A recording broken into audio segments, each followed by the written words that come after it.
Hello friends, welcome to Telugu audio story. మీరు కనుక ఛానల్ని ఫస్ట్ టైం చూస్తున్నట్లయితే ఛానల్ సబ్స్క్రైబ్ చేయండి, లైక్ చేయండి. అలాగే ఈ కథపై మీ విలువైన అభిప్రాయాన్ని కమెంట్ రూపంలో తెలియచేయండి. ఇక కథలోకి వెళ్దామా?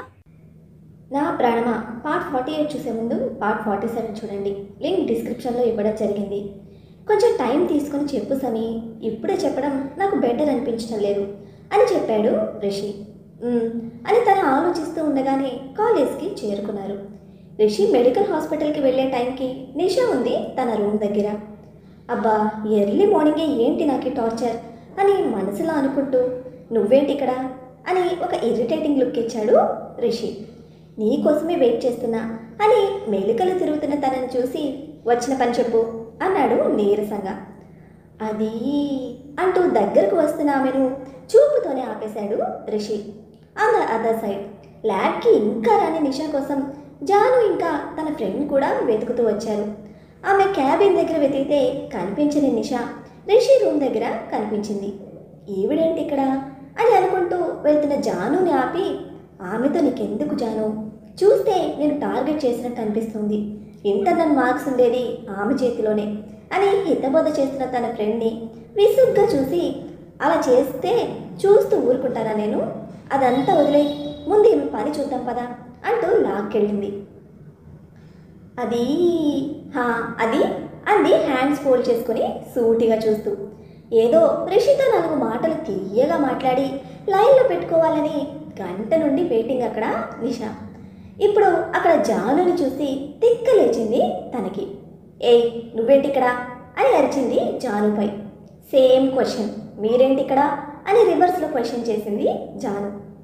నేనెక్కడుంటే నీకెందుకు అని కొర చూస్తూ జానుపై అరిచింది నిషా. మాకే కావాలి మేడం, ఎందుకంటే మీరే మా లీడ్ కాబట్టి అంది ఐబ్రో అప్ చేసి స్టైల్గా చూస్తూ. అయితే వెళ్ళి ల్యాబ్లో వెయిట్ చేయి అంటూ వార్నింగ్ టోన్లో చెప్పిన నిషా ఆన్సర్కి తిక్కరేగిన జాను, మీరు ఇక్కడ బహిరంగ సభలో పాల్గొంటారా అని తనని కౌంటర్ వేయగానే, హే యూ అంటూ అరుస్తున్న నిషాతో, తర్వాత కోప్పడండి మేడం, ముందు రండి అంటూ నిషా హ్యాండ్ పట్టుకొని లాక్కెళ్ళిపోయింది జాను. బ్రతికించావు అన్నట్టు స్మైలీ ఫేస్తో చూశాడు రిషి జాను అక్క. కొంచెం దూరం వెళ్ళాక జాను చేతిలో నుండి తన చేతిని వెనక్కి లాక్కొని, డోంట్ టచ్ మీ అని అరిచి ఇరిటేట్ అవుతూ అక్కడి నుండి వెళ్ళిపోయింది నిషా. వెళ్తున్న నిషాని చూసి జాను నవ్వుకుంటే, ఎందుకే ఆమెతో గొడవ పెట్టుకుంటున్నావు కావాలనే అని అడిగింది జానుని తన ఫ్రెండ్. అది రిషి సార్ని ట్రై చేస్తుంది కాబట్టి. ట్రై చేస్తే మధ్యలో నీకొచ్చిన ప్రాబ్లం ఏంటి? నాకేంటా అంటూ గుర్రుగా చూసింది జాను. తన ట్రయల్స్ ఏవో తనను వేసుకొనివ్వు, తాను ట్రై చేస్తుంటే నీకు కోపం వస్తుందేంటి? రిషి సార్ అంటే ఇష్టమా? నాకా? కాబోయే రిలేటివ్గా రెస్పెక్ట్ మాత్రమే ఉంది, నువ్వు ఎక్కువ ఇమాజిన్ చేసుకోకు అంది. మరి ఆమెని ఎందుకు సార్కి దూరం చేస్తున్నావు? ఎందుకంటే తను నాకు నచ్చలేదు, రిషికి ఇంకా మంచి అమ్మాయి డిజర్వ్ చేస్తారు, అందుకే అంటూ తన మనసులో ఏముందో క్లారిటీ ఇచ్చింది. ఆ మంచి అమ్మాయివి నువ్వే ఎందుకు కాకూడదు జాను అని అడిగిన తన ఫ్రెండ్తో, నాకు ఇప్పుడే లవ్ మీద ఇంట్రెస్ట్ లేదు, రిషి సార్ చెల్లెలు సమీరా మా అన్నయ్యకి కాబోయే భార్య, సో ఆ రిలేషన్లో సార్ మాకు రిలేటివ్, అంతకు మించి అతనిపై నాకు ఎలాంటి అభిప్రాయం లేదు అని స్ట్రాంగ్గానే చెప్పి వెళ్ళిపోయింది జాను. జాను కంటే ముందు వెళ్ళిన నిషాకి ఈ మధ్య తన విషయాల్లో ఇన్వాల్వ్ అవుతున్న జాను అంటే చెప్పలేనంత పంతం కోపం పెరిగిపోయాయి. తనకంటే అందంగా ఉంటుందని అసూయ కూడా. ఏం చేస్తే జాను సైలెంట్ అవుతుందా అని ఆలోచిస్తూ తన చేతిలో ఉన్న పవర్ ఎలా యూజ్ చేస్తే తను అనుకున్నది సాధ్యపడుతుందా అని కన్నింగ్ ప్లాన్స్లో అబ్సెస్ అయింది నిషా పాప. కాలం కరిగి మరో 1 వీక్ సాగగా ఫ్రెషర్స్ పార్టీ స్టార్ట్ అయింది కాలేజ్లో. రేపు పార్టీ అనగా సమీర జాను కలిసే షాపింగ్కి వెళ్ళారు. శౌర్య లక్ అనుకోవాలో రిషి అన్లక్ అనుకోవాలో తెలియదు, కానీ వాళ్ళని షాపింగ్కి తీసుకువెళ్ళిన ఘనత రిషికే దక్కిందని చెప్పాలి. ఆఫ్టర్నూన్ 3కి వచ్చిన వాళ్ళు నైట్ 9 అయినా అస్సలు అలుపు సెలుపు లేకుండా షాపింగ్ చేస్తూ ఉంటే వాళ్ళ వెనకే తప్పక తిరుగుతున్న రిషి ప్రతి 10 నిమిషాలకు ఒకసారి అయ్యిందా అని అడగడం కామన్ అయింది. దానికి తోడు ప్రతి 2 నిమిషాలకి రిషి బావా ఇదెలా ఉంది అని ఆట పట్టిస్తూ జాను. ఆమె బావా అని పిలుస్తున్న ప్రతిసారి పటపటమని పళ్ళు నొరుతూ రిషి భావాలు చూసి తన బయట పడకుండా నవ్వుతున్న జానుకి కడుపు నొప్పి వచ్చేస్తోంది. 9:30కి షాపింగ్ కంప్లీట్ చేసిన ఇద్దరిని విసురుగా చూస్తూ, సమీ, ఇంకోసారి ఇలాంటి బిజినెస్లు ఏమైనా ఉంటే ప్లీజ్ డ్రైవర్తో రా, నా వల్ల కాదు. అయినా నాకు డౌట్, మీరు జస్ట్ డ్రెస్ కొన్నారా లేక మాల్ మొత్తం పర్చేస్ చేశారా? ఒక్క డ్రెస్ కోసమని ఇంత టైమా? కానీ ఈరోజు మీ వల్ల నాకు ఒక పెద్ద ఫ్యాక్ట్ తెలిసొచ్చింది. ఈ వరల్డ్లో మోస్ట్ పేషెంట్ పీపుల్ ఈ సేల్స్ మెన్ అని చెప్పి షాపింగ్ మాల్కి ఎదురుగా ఉన్న రెస్టారెంట్లోకి వెళ్ళాడు. నవ్వుకుంటూ వెనక్కి వెళ్ళారు ఇద్దరు. అక్కడ కూడా సేమ్ ఇదే కదా, బావా ఇది తినండి, అది వేసుకోండి అంటూ, జాను గారు నాకేం కావాలో నాకు తెలుసు, మీరు మీది చూసుకోండి అని అంటున్న రిషి మాటలు పట్టుని వాళ్ళిద్దరిని అబ్జర్వ్ చేస్తూ ఉంది సమీర. కాసేపటికి డిన్నర్ తిన్న తర్వాత జాను తన కారులో వెళ్ళిపోతే రిషి సమీర తమ ఇంటికి స్టార్ట్ అయ్యారు. ఏంటన్నయ్య కోపంగా ఉన్నావు? గట్టిగా హార్న్ మోగిస్తూ ఇంటి వైపు దూసుకెళ్తున్న రిషిని కదిలించి అడిగింది సమీర. నథింగ్ అన్నాడు. జాను నీకు నచ్చలేదా అని అడిగిన సమీర వైపు చూస్తూ ఇర్రిటేటింగ్ అన్నాడు. బావా అని పిలిచినందుక, ఆ పిలుపుతో విసిగిస్తున్నందుకు అని చిరాగ్గా ఫేస్ పెట్టి చెప్పాడు. పోనీలే, నీకు మరదలు లేని లోటు తీరుస్తుంది కదా. నాకెప్పుడు ఆ లోటు కనిపించలేదు సమీ. ఇప్పుడు తను అలా పిలుస్తూ ఉంటే నిజంగా మరదలు లేకుండా మంచి పని అయిందనిపిస్తుంది నాకు అంటూ తన ఫ్రస్ట్రేషన్ అంతా బయట పెడుతూ ఉంటే, తన ఇంటెన్షన్ రాంగ్ కాదన్నయ్య అంటున్న సమీరతో, బావా అనే పిలుపుతో నన్ను రోస్ట్ చేయడం మాత్రం రాంగ్నే. అమ్మాయి తానే ఎంత స్ట్రాంగ్గా ఉంటే అబ్బాయివి నీకేంటి ప్రాబ్లం అన్నయ్య? సమీ, నీకు తెలుసు కదా నేను ఎవరితోనూ అంత త్వరగా కమ్యూనికేట్ కావాలని. దట్టు ఇంత ఫాస్ట్ అమ్మాయిలైతే ఇంకా కష్టం నాకు అని చెప్తున్న రిషి వైపు చూస్తూ, ఇలా అయితే ఫ్యూచర్లో నీ వైఫ్తో ఎలా లైఫ్ లీడ్ చేస్తావన్నయ్య అంటూ డౌట్ఫుల్గా అడుగుతున్న సమీరతో, ఎవరితో అయినా లైఫ్ లీడ్ చేయొచ్చు, ఇలాంటి అల్లరి పిడుగుతో తప్ప అని చెప్పాడు.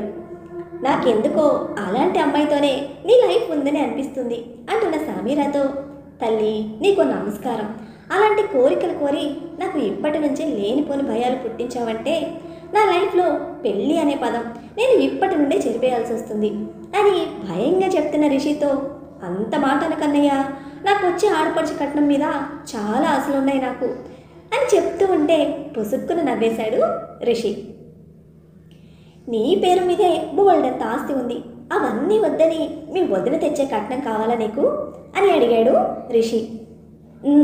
అంటున్న సమీర ఆలోచనల్లో మన రాత్రి తండ్రి వాడిని చంపేయడం గుర్తు చేసుకొని, అలాంటి అవినీతి సొమ్ము నాకు వద్దన్నయ్య అని మనసులో అనుకుంది. ఇంటికి చేరుకున్నాక సమీర సైలెంట్గా ఇంట్లోకి వెళ్ళిపోతే సడన్గా చెల్లెలు ఎందుకు మూడ్ ఆఫ్ అయిందో అర్థం కాక వెనకే వెళ్తాడు రిషి. పద్మ భోజనానికి పిలిస్తే బయట తినేస్తామని చెప్పి షాపింగ్ బ్యాగ్స్ సమీర రూమ్కి తీసుకువెళ్ళిన రిషికి ఆమె కౌచ్లో కూర్చొని సౌర్యతో మాట్లాడుతూ ఉంటే డిస్టర్బ్ చేయకుండా బయటకు వెళ్ళిపోయాడు. సమీర సడన్గా డల్ అవ్వడానికి రీజన్ సౌర్యని మిస్ అవ్వడమే అనుకుంటాడు రిషి. రూమ్లోకి వచ్చిన సమీర షాపింగ్ విశేషాలన్నీ సౌర్యకి చెప్తూ ఉంటే జానుకి కూడా తనే కొంది అని అర్థమై టోటల్ ఎంత అయిందో అని అడిగాడు. ఎందుకు అని అడిగింది సమీర. ఏం లేదు, జస్ట్ తెలుసుకుందామని అడిగా అని చెప్పిన సమీర చెప్పడానికి ఇష్టపడుకుంటే తన మాటల్లో పెట్టి మొత్తానికి ఎంత అయిందో కనుక్కున్నాడు. అందులో క్లోత్స్తో పాటు 1 గ్రామ్ గోల్డ్ కూడా ఉంటే సమీర 45,000 షాపింగ్ చేస్తే జాను 78,000 చేసింది. బిల్ మొత్తం రిషి పే చేశాడని అర్థమై సమీరతో మాట్లాడుతూనే బ్యాంక్ ట్రాన్స్ఫర్ కొట్టాడు సౌర్య. సౌండ్ నోటిఫికేషన్కి ఫోన్ చెక్ చేసుకున్న సమీరకి సౌర్య నుండి 2 lakhs ట్రాన్స్ఫర్ అయ్యాయని అర్థమై ఎందుకు చేశావు అని అడిగింది సీరియస్గా. నా ఇష్టం అని వచ్చింది సౌర్య నుండి సమాధానం. జాను నా ఆడపడుచు సౌర్య, తనకి కొనిపెట్టే హక్కు నాకు లేదా అంది అలకగా. రైడ్స్ కోసం తర్వాత మాట్లాడుకుందాం సమీ, మీరిద్దరూ నా వాళ్ళు. చెల్లెలుగా జాను నా ఇంటి యువరాణైతే నాతో లైఫ్ షేర్ చేసుకోబోయే నువ్వు నా ఇంటి మహారాణివి. మీకు ఏదైనా కొనిపెట్టే అదృష్టం నాకు మాత్రమే దక్కాలి అని సిన్సియర్గా చెప్పాడు. ఒక్క నిమిషంలో తన స్థానం ఏంటో చెప్పిన అతని ప్రేమకి ఈసారి ఆమె ఫిదా అయింది. ఓయ్ మాట్లాడవేంటి అంటున్న శౌర్యతో తిన్నారా అని అడిగింది. లేదు ఇంకా తినాలి. నువ్వు? బయటే తిన్నాం. గుడ్. జాను ఇబ్బంది పెట్టిందా? అదేం లేదు. రిషి అన్నయ్యకి మాత్రం చుక్కలు కనపడ్డాయి మా షాపింగ్ వల్ల అని చెప్తున్న సామీరాతో, అది నువ్వు స్పెషల్గా చెప్పాల్సిన అవసరం లేదు. లేడీస్తో షాపింగ్కి వెళ్ళిన ఎవ్వడికైనా చుక్కలు మాత్రమేనా, మొత్తం స్పేస్నే చూపించేస్తారుగా. పాపం రిషికి ఎక్స్పీరియన్స్ లేక మీకు బుక్ అయినట్టున్నాడు అంటూ పెద్దగా నవ్వుతూ చెప్తున్న శౌర్యతో, ఓయ్ అంటే రేపు మన మ్యారేజ్ అయ్యాక నన్ను తీసుకువెళ్ళవా షాపింగ్కి అని అలిగినట్టు అడుగుతున్న సామీరాతో, అమ్మో నేను ఎంత పెద్ద మిస్టేక్ చేసినా ఆ పనిష్మెంట్ ఇవ్వకే, కావాలంటే జానుతోనో అమ్మతోనో వెళ్ళు అని చెప్పిన శౌర్యకి అప్పుడు తెలియదు కదా ప్రేమలో పనిష్మెంట్లు కూడా బాగుంటాయి అని. ఫ్యూచర్లో తానే స్వయంగా సమీరని తీసుకువెళ్ళి ఒక్క రోజులో 80 లక్షలు బిల్ చేస్తాడని. మరి ప్రేమంటేనే మనం ప్రేమించే వాళ్ళ ఇష్టాలని సంతోషాలని మనవి చేసుకోవడం కదా.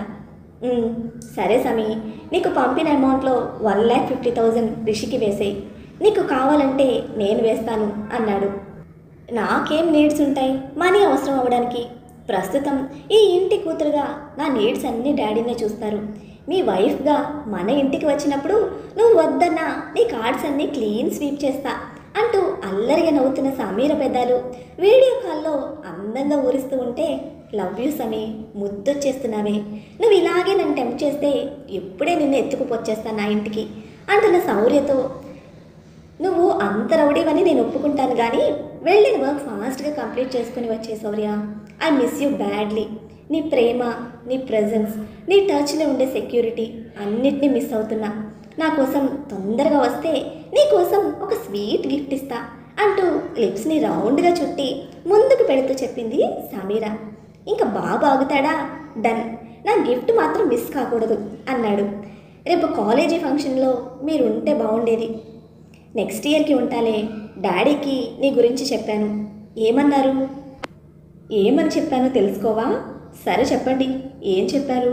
రేపు కాలేజ్లో మీకు కాబోయే కోడల్ని చూస్తారని చెప్పాను. అంత డైరెక్ట్గానా?